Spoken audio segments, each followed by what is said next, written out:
Number one, put God first. Put God first in everything you do. Everything that you think you see in me, everything that I've accomplished, everything that you think I have, and I have a few things, everything that I have is by the grace of God. Understand that.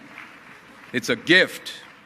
40 years ago, March 27th, 1975, it was 40 years ago, just this past March, I was flunking out of college. I had a 1.7 grade point average. I hope none of you can relate.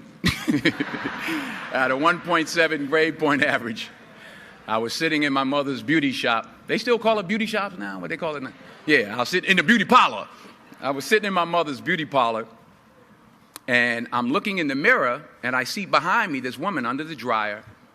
And every time she looked up, every time I looked up, she was looking at me, just looking me in the eye. I didn't know who she was, and I said, she said, somebody give me a pen, give me a pencil. I have a prophecy. March 27, 1975. She said, boy, you are going to travel the world and speak to millions of people. Now, mind you, I was flunked out of college. I'm thinking about joining the Army. I didn't know what I was going to do, and she's telling me I'm going to travel the world and speak to millions of people. Well, I have traveled the world, and I have spoke to millions of people. But that's not the most important thing, the success that I had. The most important thing is that what she taught me and what she told me that day has stayed with me since. I've been protected. I've been directed. I've been corrected. I've kept God in my life, and it's kept me humble. I didn't always stick with him, but he always stuck with me. So stick with him in everything you do. If you think you want to do what you think I've done, then do what I've done and stick with God. Number two, fail big. That's right. Fail big. Today's the beginning of the rest of your life, and it can be very frightening. It's a new world out there. It's a mean world out there, and you only live once. So do what you feel passionate about. Take chances professionally.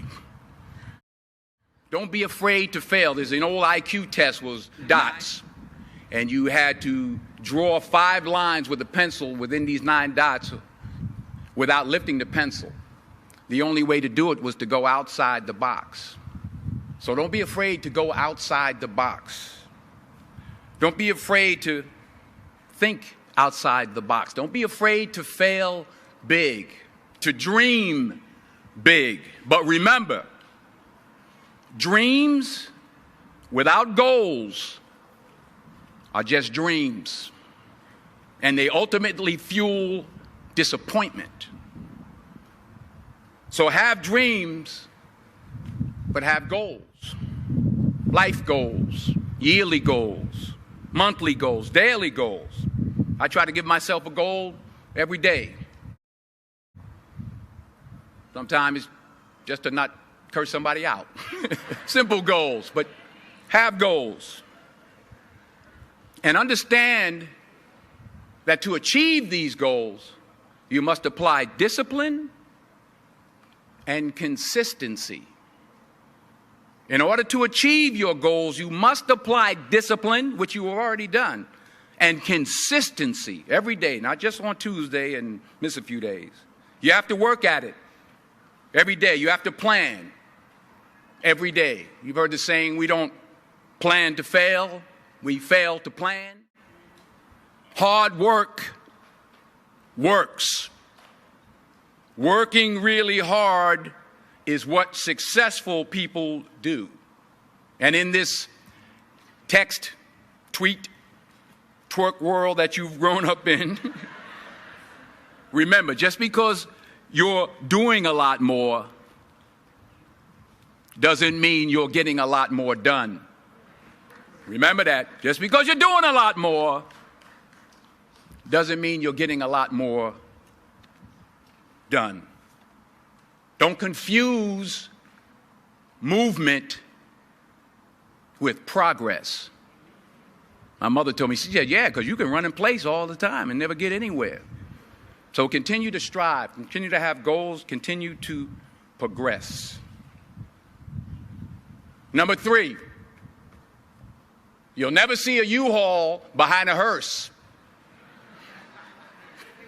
I'll say it again. You'll never see a U-Haul behind a hearse. I don't care how much money you make, you can't take it with you. The Egyptians tried it. They got robbed. That's all they got. You can't take it with you. And it's not how much you have. It's what you do with what you have. We all have different talents. Some of you will be doctors, some lawyers, some scientists, some educators, some nurses, some teachers. Yeah, okay. Some preachers. The most selfish thing you can do in this world is help someone else. Why is it selfish? Because the gratification, the goodness that comes to you, the good feeling that I get from helping others, nothing's better than that. Well, one or two things, but nothing's better than that. Not jewelry, not big house I have, not the cars, but it's the joy. That's where the joy is, in helping others. That's where the success is, in helping others. Finally,